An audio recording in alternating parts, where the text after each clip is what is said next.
kasih Tuhan Yesus. Haleluya. Shalom Bapak Ibu dan warga kerajaan yang dikasihi Tuhan. Pagi hari ini kita akan membaca dan merenungkan sebagian dari firman Tuhan dalam ibadah doa puasa ini. Sebelumnya saya mengajak kita untuk berdoa terlebih dahulu. Bapa di dalam surga, kami mengucap syukur untuk kasih kemurahan-Mu, dan pagi hari ini kami minta Roh Kudus-Mu untuk menolong, memimpin kami, untuk kami boleh mengerti kehendak-Mu melalui firman ini. Terima kasih Tuhan, kami siapkan hati, pikiran, dan telinga kami. Biarlah Engkau menerangi kami dengan Roh Kudus-Mu mengajar kami. Di dalam nama Yesus kami berdoa dan mengucap syukur. Amin. Bapak Ibu yang dikasihi Tuhan, hari ini saya akan mengajak kita untuk melihat satu bagian firman Tuhan dari kitab Yosua. Di mana kita tahu bahwa kitab Yosua bercerita tentang penaklukan tanah perjanjian. Dan di sana kita membaca medan-medan pertempuran yang ditaklukkan oleh Yosua. Keberhasilan demi keberhasilan, mujizat demi mujizat yang ditunjukkan oleh Tuhan lewat hambanya Yosua yang menggantikan Musa. Tetapi ada satu bagian yang cukup penting untuk kita lihat bahwa di dalam keberhasilannya, Yosua juga melakukan 1-2 kekeliruan. Di mana kekeliruan ini diakibatkan karena dia terlalu percaya diri. Saya memberi judul renungan pagi ini adalah overconfident, terlalu percaya diri. Mari kita lihat firman-Nya di Yosua 6 ayat yang ke-27. Dan Tuhan menyertai Yosua, dan terdengarlah kabar tentang dia di seluruh negeri itu. 7 ayat 1.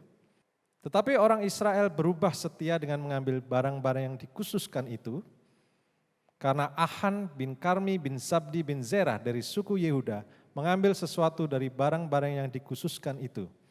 Lalu bangkitlah murka Tuhan terhadap orang Israel. Yosua menyuruh orang dari Yeriko ke Ai yang letaknya dekat Bet Awen di sebelah timur Betel dan berkata kepada mereka, demikian, pergilah ke sana dan intailah negeri itu. Maka pergilah orang-orang itu ke sana dan mengintai kota Ai. Kemudian kembalilah mereka kepada Yosua dan berkata kepadanya, tidak usah seluruh bangsa itu pergi. Biarlah hanya kira-kira 2 atau 3.000 orang pergi untuk menggempur Ai itu. Janganlah kau susahkan seluruh bangsa itu dengan berjalan ke sana, sebab orang-orang di sana sedikit saja. Maka berangkatlah kira-kira 3.000 orang dari bangsa itu ke sana, tetapi mereka melarikan diri di depan orang-orang Ai. Sebab orang-orang Ai menewaskan kira-kira 36 orang dari mereka. Orang-orang Israel itu dikejar dari depan pintu gerbang kota sampai ke Shebarim dan dipukul kalah di lereng. Lalu tawarlah hati bangsa itu amat sangat. Yosua pun mengoyakkan jubahnya dan sujudlah ia dengan mukanya sampai ke tanah di depan tabut Tuhan. Hingga petang bersama dengan para tua-tua orang Israel sambil menaburkan debu di atas kepalanya. Saudara, kita melihat bahwa dari cerita ini Yosua gagal dalam mengutus orang menaklukkan Ai. Di Yosua 7 kita membaca peristiwa ini dan sebelumnya didahului dengan Yosua 6. Kalau Bapak Ibu baca saudara Yosua 6 adalah satu peristiwa yang luar biasa di mana tembok Yeriko diruntuhkan oleh Tuhan dan mereka berhasil menaklukkan Yeriko. Saudara, banyak kali ketika kita para pemimpin, Anda juga para pemimpin, sukses, berhasil dalam melakukan satu proyek, kita menjadi bangga. Dan kita melihat di sini ada satu bahaya ketika Yosua baru saja berhasil menaklukkan Yeriko. Ini satu prestasi yang luar biasa. Karena Yeriko itu kota yang besar, jauh lebih besar dari Ai. Dan kita baca di Yosua 6 ayat 27, nama Yosua terangkat bukan hanya di kalangan orang Israel, tapi juga di kalangan bangsa-bangsa sekelilingnya. Kalau Anda baca seterusnya, maka bangsa-bangsa di sekeliling Yeriko menjadi ketakutan. Karena Yeriko itu sangat besar. Nama Yosua terangkat begitu populer dan mereka begitu luar biasa. Dan disinilah bahaya itu mulai mengancam. Yosua menjadi overconfident, menjadi terlalu percaya diri.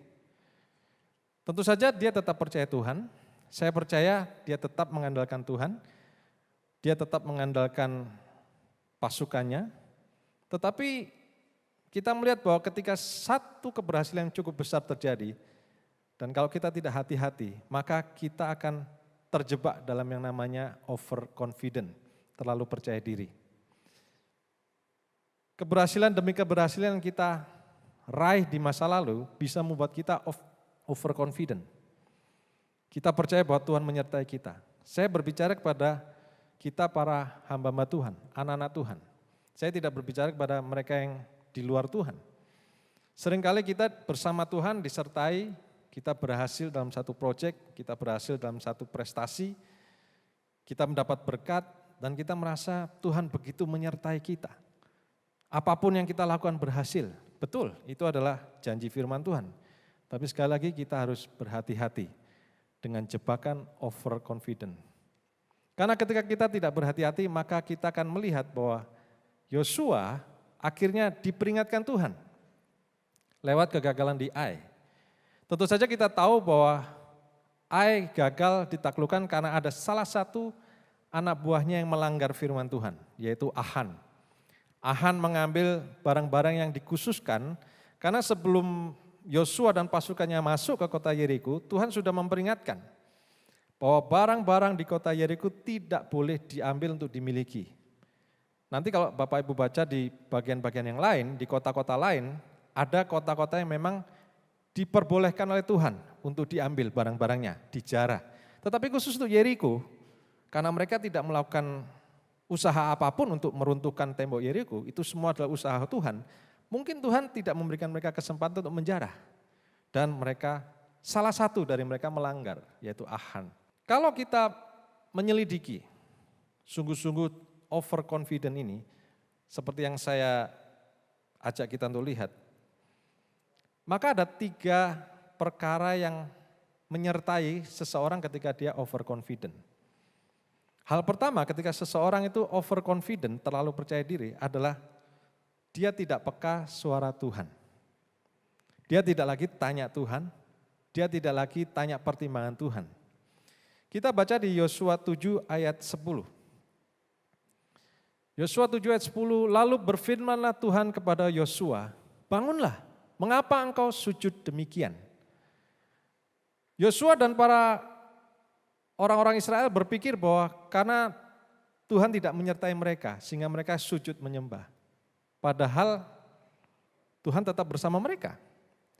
Tetapi yang Tuhan tidak mau adalah ada pelanggaran yang mereka lakukan. Dan mereka tidak sadar, mereka tidak peka. Kadang-kadang ketika kita melakukan satu dosa, kita jadi tidak peka dengan suara Tuhan. Bapak Ibu Saudara, kita semua dikaruniai Tuhan dengan hati nurani dan roh yang peka. Saya teringat ketika saya harus pertama kali melakukan satu pelanggaran. Ketika saya belum kenal Tuhan, saya berbohong.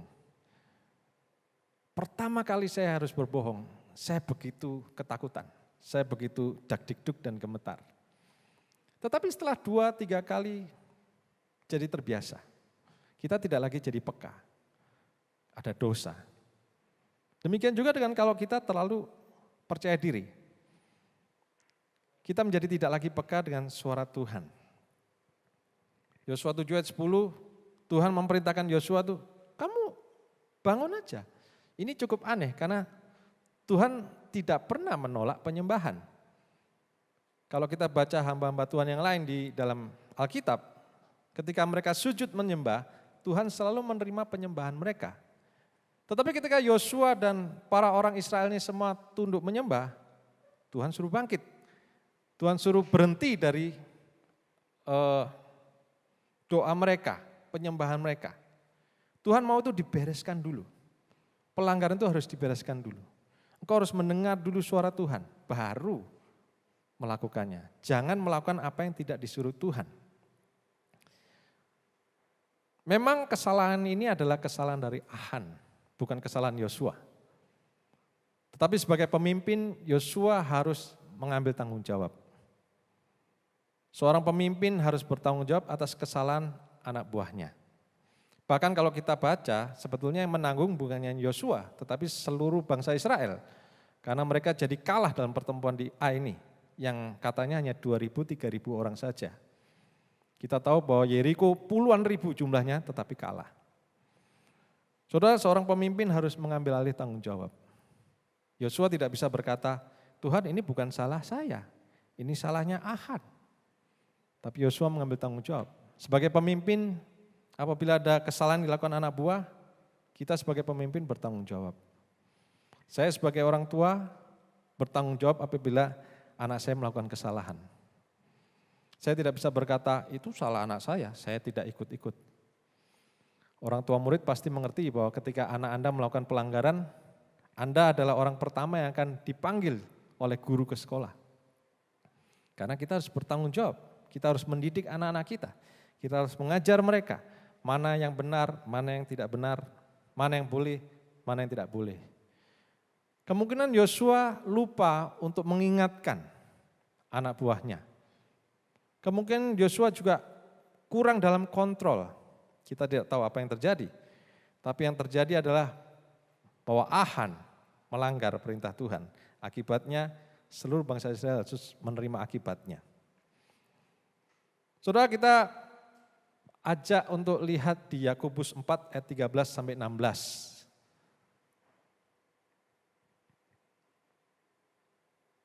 Yakobus 4 ayat 13, demikian firman Tuhan. Jadi sekarang, hai kamu yang berkata, hari ini atau besok kami berangkat ke kota Anu, dan di sana kami akan tinggal setahun dan berdagang serta mendapat untung. Sedang kamu tidak tahu apa yang akan terjadi besok. Apakah arti hidupmu? Hidupmu itu sama seperti uap yang sebentar saja kelihatan lalu lenyap.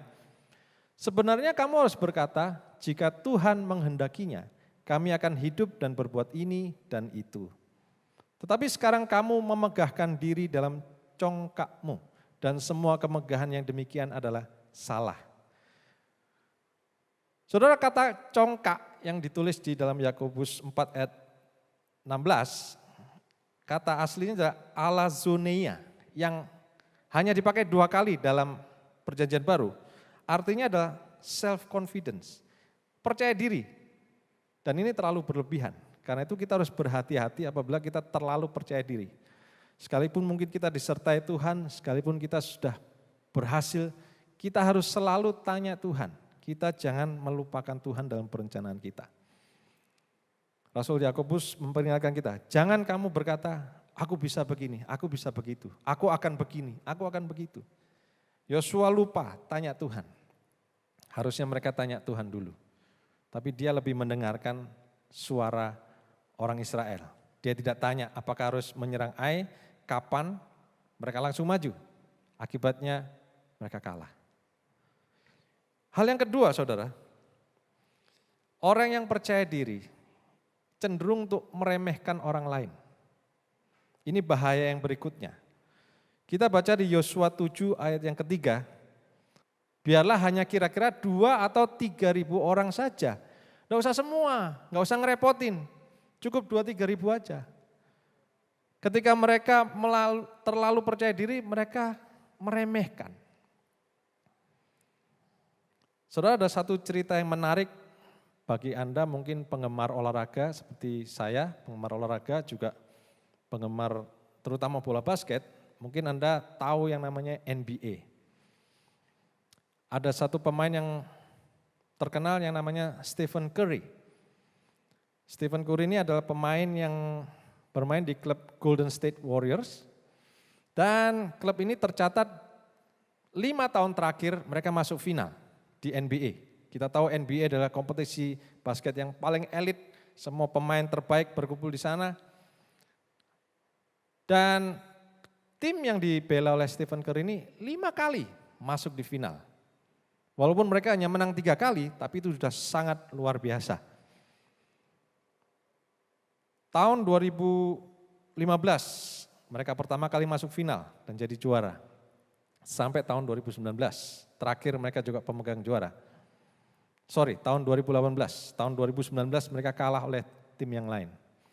Ketika tahun 2015 mereka baru selesai juara, Curry sedang dalam masa perpanjangan kontrak untuk sepatunya. Kita tahu para atlet-atlet NBA mereka dapat banyak uang dari penjualan sepatu. Dan selama itu dia selalu terikat kontrak dengan perusahaan Nike. Perusahaan Nike mengeluarkan ada banyak seri-seri pemain basket dan ada yang namanya signature shoes. Harganya bisa sampai ratusan bahkan ribuan dolar.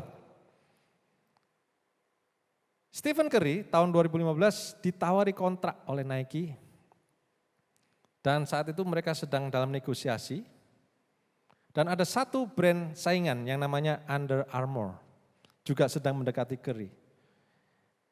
Nike kalau Anda baca, Anda search itu menguasai hampir 95% pangsa sepatu, khususnya sepatu basket. Mulai dari Air Jordan, Kobe Bryant, LeBron James, Anda semua tahu pemain-pemain basket terkenal. Rupanya untuk yang satu pemain ini mereka meremehkan, saudara. Mereka menganggap Stephen Curry adalah pemain yang bagus tapi belum superstar. Sehingga mereka hanya mengirim agen yang asal-asalan, tanpa persiapan. Mereka menawari kontrak yang sedikit di bawah Under Armour. Mereka percaya mereka pasti menang karena brand mereka sudah menguasai. Dan konyolnya mereka salah mengutip nama Stephen. Nama Stephen yang harusnya dengan huruf E, Stephen, mereka berulang kali menyebut dengan nama Stephon. Karena memang ada pemain basket lain yang namanya Stephon Marbury. Anda bisa search di Google. Rupanya hal ini cukup mengganggu hanya gara-gara satu huruf E keliru dengan O. Dan tidak diralat. Anda bisa baca cerita ini di Google. Anda bisa Google di search Stephen Curry Nike kontrak. Anda akan dapat begitu banyak cerita tentang kekonyolan yang dilakukan Nike. Dan apa jadinya? Mereka kalah kontrak. Gara-gara meremehkan. Akhirnya Curry tanda tangan kontrak dengan Under Armour. Dan tercatat penjualan sepatu Stephen Curry jauh di atas atlet-atlet yang lain. Sekarang Under Armour mulai menanjak. Kalau Anda ke mall-mall tertentu, Anda akan mulai melihat outlet Under Armour. 5 tahun lalu siapa yang tahu? Semua orang hanya tahunya Nike, Adidas, Reebok. Under Armour begitu melesat karena mereka tidak meremehkan. Nike meremehkan dan mereka overconfidence sehingga mereka kalah. Karena itu jangan kita meremehkan karena kita terlalu percaya diri dengan kemampuan kita. Kita baca Amsal 29 ayat 20, demikian firman Tuhan. Kau lihat orang yang cepat dengan kata-katanya, harapan lebih banyak bagi orang bebal daripada bagi orang itu. Karena itu ketika kita jauh lebih kuat, jauh lebih hebat, jangan meremehkan orang lain. Amsal mengingatkan kita, jangan kita suka terlalu cepat berkomentar tentang orang lain. Cepat berkata-kata. Karena Amsal berkata harapan bagi orang bebal lebih banyak daripada buat orang itu. Yang ketiga, bahaya dari orang yang overconfident adalah tidak sabar. Selalu ingin cepat, selalu ingin cepat. Mari kita baca di Amsal 19 ayat yang kedua. Demikian firman Tuhan. Tanpa pengetahuan kerajinanmu tidak baik.